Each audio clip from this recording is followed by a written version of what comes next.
Hello friends, welcome to our session number 13। आज chapter number 2 का हम नेक्स्ट टॉपिक करने वाले हैं। चैप्टर नंबर 2 में हमने जीटी का ऑलमोस्ट कंप्लीट कर लिया है वर्क, यानी कि ग्रुप टेक्नोलॉजी के जो भी कॉन्सेप्ट हैं जो एग्ज़ाम्स में पूछे जाते हैं वो मैंने कवर अप करवा लिए हैं। फिर भी हम एक छोटा सा कॉन्सेप्ट है जो पूछा जाता है एग्ज़ाम में, उसका नाम है पार्ट फैमिली।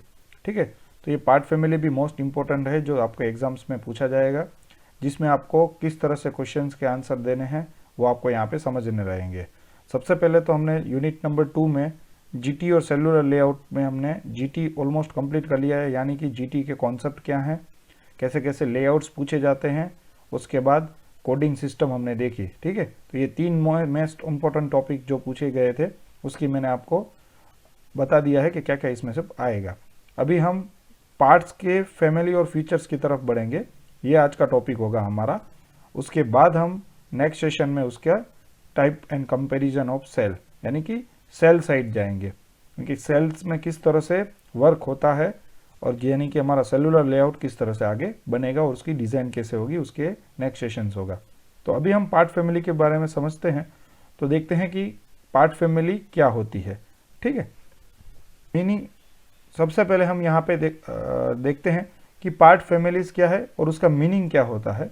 तो let us start from part family. What is part family? अगर कोई आपको पूछे कि ग्रुप टेक्नोलॉजी में पार्ट फैमिली क्या होता है, that is a group of similar part. अगर आप सिमिलर टाइप ऑफ कंपोनेंट को कलेक्ट करते हो, ठीक है, और उसका ग्रुप बनाते हो तो उसको पार्ट फैमिली बोलते हैं। फैमिली यानी कि क्या होता है कि हम जैसे हमारे घर में फैमिली है तो डिफरेंट मेंबर्स होते हैं सारे, तो ग्रुप में भी सेम होते हैं लेकिन सिमिलर पार्ट्स वाले, यानी कि सिमिलर कौन से, जैसे कि मैं आगे आपको दिखाऊंगा कि सिमिलर पार्ट का जो ग्रुप हो उसको पार्ट फैमिली बोलते हैं।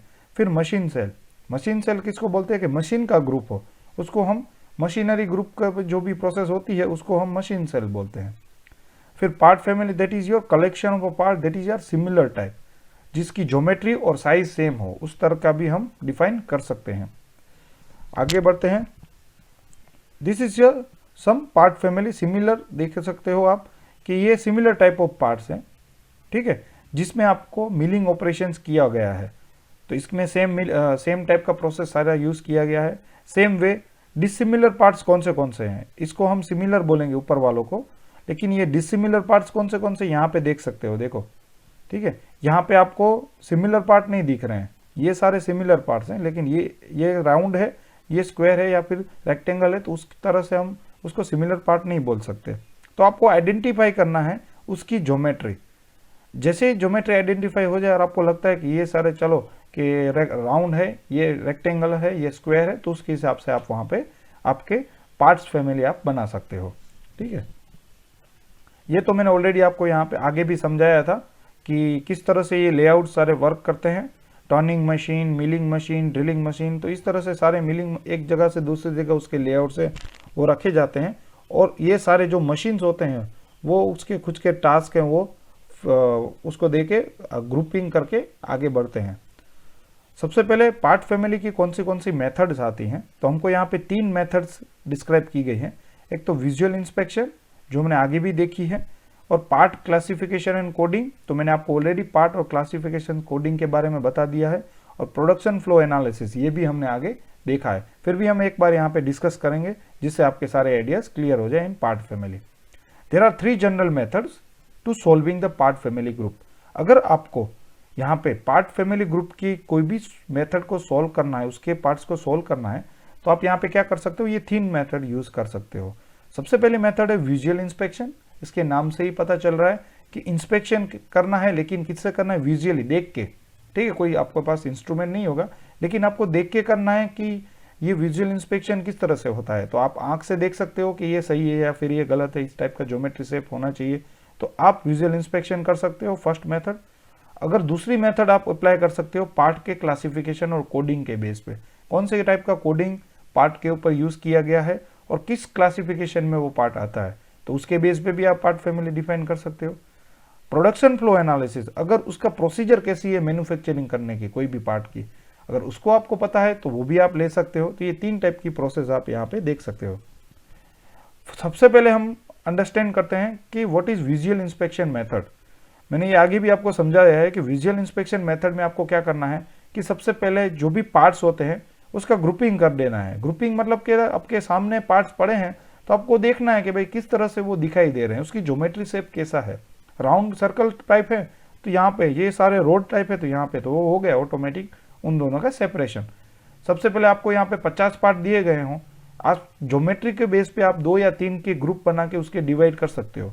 तो उसके बेस पे उसको जो डिवाइड किया गया होता है उसको बोलते हैं हम पार्ट्स फैमिली। क्लासिफिकेशन और कोडिंग सिस्टम में क्या होता है कि आपको 2 तरह की वर्क करना पड़ता है, दो चीजें होती है उसके बेस पे ये डिवाइड होता है, कोडिंग मेथड और पार्ट क्लासिफिकेशन। पार्ट क्लासिफिकेशन और कोडिंग में क्या देखा जाता है, सबसे पहले देखा जाता है डिजाइन एट्रीब्यूट्स।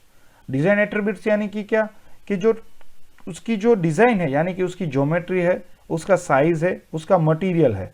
ठीक है, मटेरियल यानी कि साइज कैसी, एक्सटर्नल और इंटरनल शेप कैसा है, रोटेशनल है, रेक्टेंगुलर है, शेप किस तरह से, डायमेंशन कैसा है, टॉलरेंस कैसा है।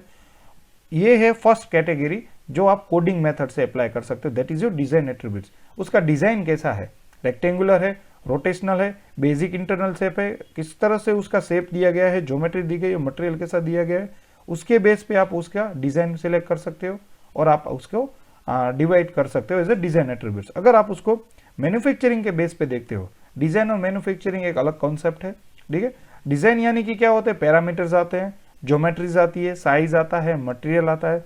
मैन्युफैक्चरिंग में क्या होता है, मैन्युफैक्चरिंग में सारी प्रोसेसेस आती है जो हम पढ़ चुके हैं आगे, जो आपको मैन्युफैक्चरिंग इंजीनियरिंग 1 2 3 तीनों आ चुकी है, तो आपको वो प्रोसेसेस सारी पता होगी, कास्टिंग, वेल्डिंग, वो सारी प्रोसेसेस होती है, जिसमें मेजर प्रोसेस होती है, माइनर ऑपरेशंस होते हैं, ऑपरेशंस के सीक्वेंस होते हैं, सरफेस फिनिश होती है, प्रोडक्शन साइकिल टाइम, ये सारी चीज़ों को ध्यान में रख के मैन्युफैक्चरिंग एट्रीब्यूट्स को डिवाइड किया जाता है और उसके बेस पे आपको वहाँ पे पार्ट्स को डिवाइड करके बाइफैक्टरेट किया जाता है कि ये पार्ट किसके अंडर आ सकता है।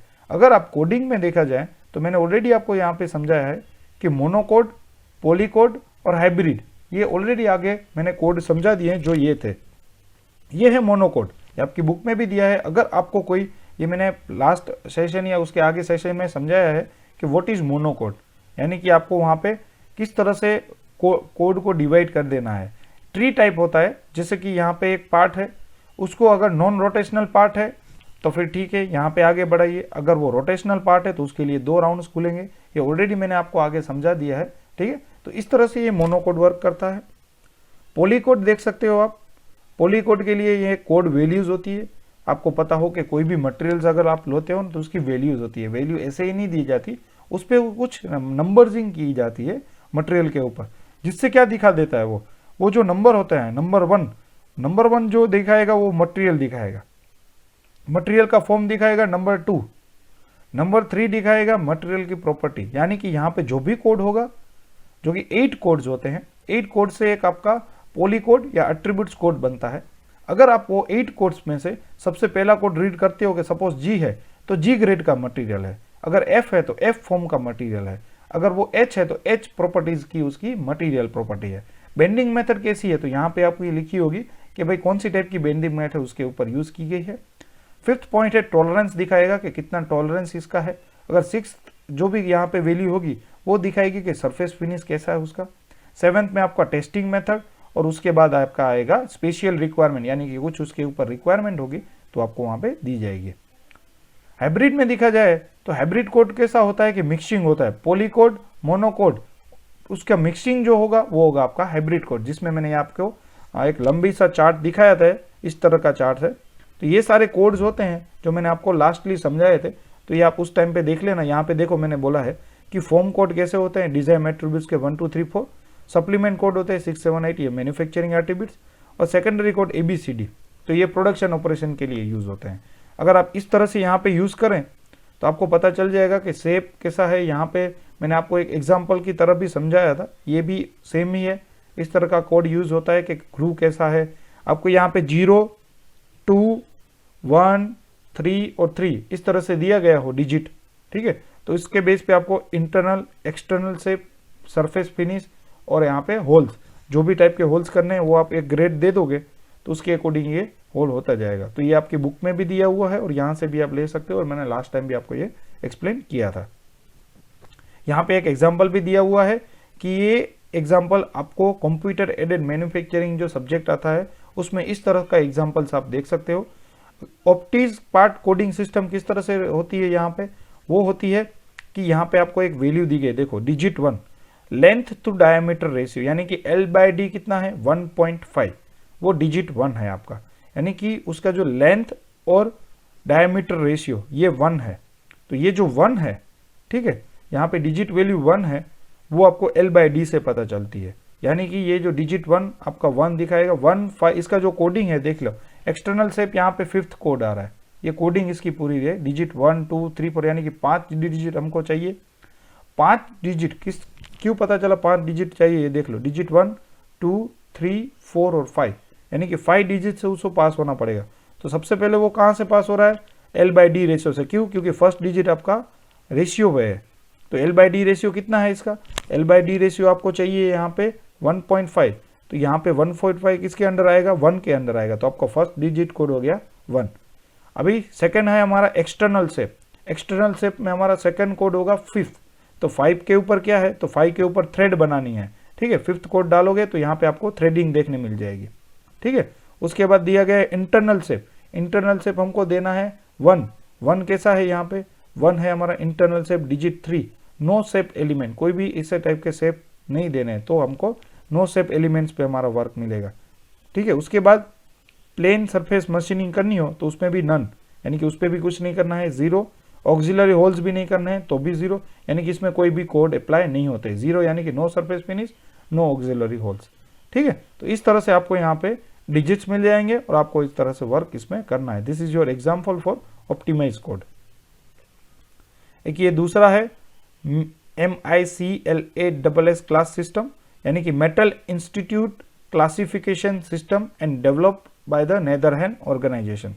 इसके लिए आपको यहाँ पे देखा जाएगा code position number 1 main shape, 2 3 है शेप एलिमेंट, यहाँ पे उसकी आइटम्स दी, ये आपको एग्जाम्स में नहीं पूछा जाएगा लेकिन आपको सिर्फ ऐसे प्रैक्टिस की तरह याद रखने हैं, ठीक है। ये भी दूसरा कोडिंग सिस्टम है बेसिक शेप के लिए। ये सारे अलग अलग कोडिंग सिस्टम और बहुत सारे कोडिंग सिस्टम्स है डेवलप हो चुके हैं, बहुत सारी यूनिवर्सिटी ने डेवलप किए हुए हैं, उसी का ये सिस्टम यहाँ पे आपको मैं दिखा रहा हूँ। थर्ड मेथड थी प्रोडक्शन फ्लो एनालिसिस, आगे के जो था जिसमें मैं पूछा जाएगा वो मैं आपको बता रहा हूँ। प्रोडक्शन फ्लो एनालिसिस में आपको यहाँ पे प्रोडक्शन किस तरह से होता है वो आइडेंटिफाई करना है पार्ट्स फैमिली का, जिसमें आपको प्रोसेस के बारे में पता होना चाहिए। प्रोसेस यानी कि उसकी प्रोसेस कैसी यूज होती है वो मैन्युफैक्चरिंग करने के लिए, वेल्डिंग, कास्टिंग, फोर्जिंग, किस तरह की प्रोसेस यूज होती है। सबसे पहले आपको यहाँ पे डेटा कलेक्शन करना है कि उसकी कैसे टाइप के डेटाज हैं जो प्रोडक्शन के लिए यूज होते हैं। उसके बाद प्रोसेस रूटिंग, किस तरह की प्रोसेस उसके ऊपर यूज होती है। फिर आपको प्रिपरेशन करना है प्रोडक्शन चार्ट उसका, ठीक है। तो अगर आप देखने जाओ तो सबसे पहले कौन से डेटा होंगे, तो डेटा कलेक्शन में क्या क्या आएगा, मिनिमम डेटा कौन से होंगे, पार्ट्स, ऑपरेशन सीक्वेंस उसकी कैसी है और उसका प्रोसेस प्लान कैसा है, तो ये डेटा कलेक्शन हो गया। प्रोसेस प्लान में आपको देखना है ग्रुप पार्ट में कि किस तरह की आइडेंटिकल प्रोसेस है, कितने वेल्डिंग के बेस पे होते हैं, कितने आपके फोर्जिंग बेस पे होते हैं। तो अगर वो दोनों को अलग कर दोगे तो फोर्जिंग बेस पे आइडेंटिफाई हो गए, वेल्डिंग के आइडेंटिफाई हो गए। PFA यानी कि होता है आपका ईच ग्रुप के लिए आपको एक प्रोसेस चार्ट बनाना पड़ता है, ठीक है, कि ये जो होगा वो इस तरह से इस तरह का फ्लो होगा, उसको फ्लो करने के लिए एक डिस्प्ले करना पड़ता है प्रोसेस चार्ट पूरा, इसके ऊपर किस तरह की प्रोसेस हो सकती है। फिर clustering analysis, that is your pattern data के, जब भी PFA आपका डिफाइन हो जाए उसके बेस पे आपको एक पैटर्न डिफाइन करनी है, जिससे आपको क्या होगा कि आपको सारे जो सिमिलर मशीन्स होते हैं, यानी कि अगर ये प्रोडक्ट बनाने के लिए या फिर इतने कंपोनेंट्स को बनाने के लिए आपको कौन से मशीन की ज़रूरत है, अगर उस मशीन की रिक्वायरमेंट है आपको उसको एक आइडेंटिफाइड सीक्वेंस में अरेंज करना रहता है। This is the some machine IDs, यहाँ पे आपको क्या किया गया है, एक मशीन आईडीज दी गई है जिसको बोलते हैं क्लस्टर एल्गोरिथम्स। ये पूछा नहीं जाएगा लेकिन यहाँ पे आपको एक एग्जाम्पल की तरह दिया गया है, कुछ नहीं, यहाँ पे पार्ट्स नंबर है और यहाँ पे मशीन की आईडी है। ये जो पार्ट है पार्ट 1 जिस 3 मशीन से ही बनता है, मशीन 1 है और यहाँ पे मशीन का नंबर 3, उसमें ये 5th 1 और ये बनेगा, यानी कि दो सबको डिवाइड किए गए 2-3, जिससे आपको पता चल जाएगा कि मशीन आईडी 3 और पार्ट नंबर 1, ठीक है, वो यहाँ पे बन रहा है, यहाँ पे देख सकते हो आप ये। तो इस तरह से ये छोटा सा एग्जाम्पल है जो हम बोल सकते हैं बहुत सारे ऐसे एग्जाम्पल्स हैं, यहाँ पे भी आप देख सकते हो, लेकिन that is not important for your examination. Examination में आपको क्या पूछा जाएगा, आपको सिर्फ यही पूछा जाएगा कि यहाँ पे मैंने ऑलरेडी ये सब एक्सप्लेन कर दिया है, प्लांट लेआउट यूजिंग जीटी, जिसमें हमने लाइन, फंक्शनल लेआउट ये सारा देखा हुआ था, ठीक है। Drilling machine, milling machine, shaper machine, grinding, ये सारी चीज़ें ऑलरेडी मैंने आपको फंक्शनल लेआउट, ग्रुप लेआउट ये सारा एक्सप्लेन कर दिया है, और बेनिफिट्स ऑफ जीटी भी एक्सप्लेन कर दिया है, ठीक है। तो यहाँ तक आज का सेशन है जो हमारा पार्ट फैमिली के ऊपर। टास्क की तरफ बढ़ते हैं। टास्क में मैं आपको सिर्फ यही पूछना, यहाँ पे जो क्वेश्चन पूछा जाता है वो यही है कि कॉन्सेप्ट ऑफ पार्ट फैमिली, इसलिए मैंने यही डाला है, explain concept part family. Part family का कॉन्सेप्ट समझाइए। तो आपको क्या एक्सप्लेन करना है, आपकी बुक में से भी आप पार्ट फैमिली के रिलेटेड 3 मार्क्स का लिख सकते हो, जिसमें ये विजुअल मेथड, प्रोडक्शन एनालिसिस वो छोटा छोटा आना चाहिए। डिटेल में नहीं लिखना है क्योंकि डिटेल में इतना पूछा नहीं जाता। तो आपको सिर्फ 3 मार्क्स के कंटेंट के लिए ये सारे कंटेंट लिखना है, जो आपका टास्क नंबर 13 है, ठीक है। नेक्स्ट में हम मिलेंगे जिसमें हमको सेलुलर लेआउट्स के देखेंगे कि उसमें किस किस के असेंबली टाइप्स आते हैं, उसमें हम देखेंगे। इसमें कुछ डाउट हो तो मुझे इन्फॉर्म कर देना, बहुत ज़्यादा मत लिखना है इसमें टास्क में। आपको सिर्फ यही लिखना है कि पार्ट फैमिली क्या होता है और उसकी कौन सी मेथड है, और 2-3 इसमें आपको एलिब्रेट कर देना है, जिससे आपको 3 मार्क्स का कंटेंट मिल जाए। तो नेक्स्ट सेशन में मिलेंगे, तब तक के लिए गुड बाय।